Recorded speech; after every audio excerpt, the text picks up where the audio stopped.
शेर क्यों है माँ दुर्गा का वाहन। एक धार्मिक पौराणिक कथा अनुसार माँ पार्वती ने भगवान शिव को पाने के लिए कठोर तपस्या की थी।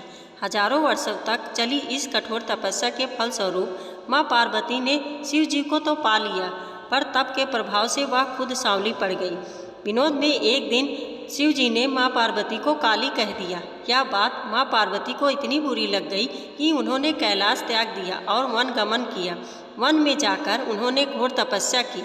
उनकी इस कठिन तपस्या के दौरान वहाँ एक भूखा शेर उनका भक्षण करने के इरादे से आ चढ़ा, लेकिन तपस्या में लीन माँ पार्वती को देखकर वह शेर चमत्कारिक रूप से वहीं रुक गया और माँ पार्वती के सामने बैठ गया और उन्हें निहारता रहा। माँ पार्वती ने तो हठ ले ली थी कि जब तक वह गौरी रूपवान नहीं हो जाएंगी तब तक तप करती रहेंगी। शेर भी भूखा प्यासा उनके सामने वर्षों तक बैठा रहा। अंत में शिवजी प्रकट हुई और माँ पार्वती को गौरी होने का वरदान देकर अंतर्ध्यान हो गए। इस प्रसंग के बाद माँ पार्वती माँ गंगा स्नान करने गई। तब उनके अंदर से एक और देवी प्रकट हुई और माँ पार्वती गौरी बन गई और उनका नाम इसीलिए गौरी पड़ा।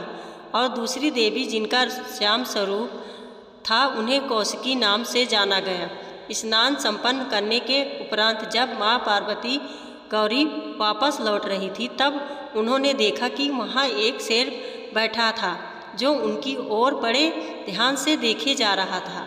शेर एक मांस आहारी पशु होने के बावजूद उसने माँ पर हमला नहीं किया था। यह बात माँ पार्वती को आश्चर्यजनक लगी। फिर उन्हें अपनी दिव्य शक्ति से यह भास हुआ कि वह शेर तो तपस्या के दौरान भी उनके साथ वहीं पर बैठा था और तब माँ पार्वती ने उस शेर को आशीष देकर अपना वाहन बना लिया। जय माता दी। वीडियो पसंद आई हो तो लाइक और सब्सक्राइब करना ना भूलें। वीडियो देखने के लिए आपका बहुत बहुत धन्यवाद।